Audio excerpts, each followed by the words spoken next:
and our recipe today is going to be Culver's fried cheese curds. These are so incredibly delicious and they're very easy to make. And you'll be able to make these in no time at all. What makes the Culver's fried cheese curds so delicious? They are fried cheese curds, but they aren't like fried in batter. They're fried in a super crispy breading. And I think that's what really makes these stand out and taste better than anyone else's. So how is this recipe different than other copycat recipes online?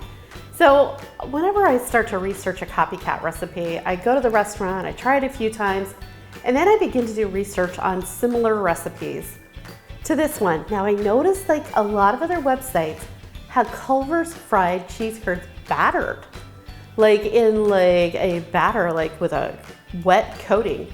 But theirs aren't like that. Theirs are breaded. And so I thought that a lot of people were missing out on a more authentic experience for this recipe. So let me tell you how you can make the Culver's fried cheese curds.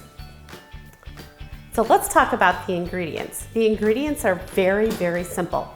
You're gonna need to buy some cheese curds. Now these are typically sold in the north part of the country, cheese country, but larger grocery stores often have these as well.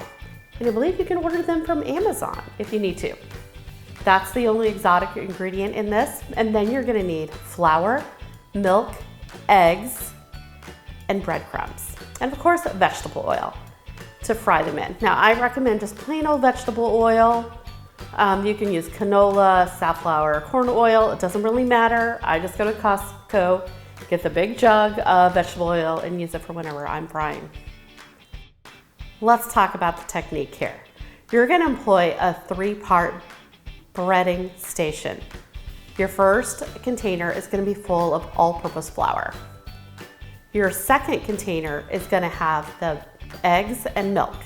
You're simply gonna whisk these together. And then your third container of your breading station is gonna be breadcrumbs. You're first going to take your cheese curds and put them into the flour, shake off the excess flour, put them into the egg wash mixture, let the excess egg wash drain, and then you're gonna put them into breadcrumbs. Now I like to stick these on a wire rack resting on a cookie sheet. I like to do that because I feel like they get more of an opportunity to crust up since they're not resting on anything. You're gonna pop these into the freezer for a bit, and while these are chilling down, we're gonna heat our cooking oil. You need to heat your oil to 350 degrees. It's very important that before we start, it's at the proper temperature. Now when cooking these, cook a few at a time. They're only gonna take about 30 seconds or so, and that's it. Take them out when they're browned. Now when you pull these out of the oil, I like to rest mine on a clean wire rack on a cooking sheet. I like to do this because it drains away the excess oil and it doesn't let the bottom steam like it would if you put it on paper towels. All right, so we've got our Culver's fried cheese curds right here. And let me tell you what, we've probably ate a few before we started filming again.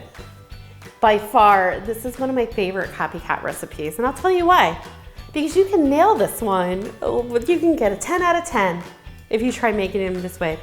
It's a simple recipe with simple ingredients, so you're gonna have great success on this. So I know everybody wants to try the taste test. I love these. They have a crispy, crunchy outside. And when you bite in, if you've never had a cheese curd, it's like an intense flavor of cheese, but it's nice and melty, but it's a little firm of a texture. So these are fantastic. I hope you give these a try. You could pair these with, I'll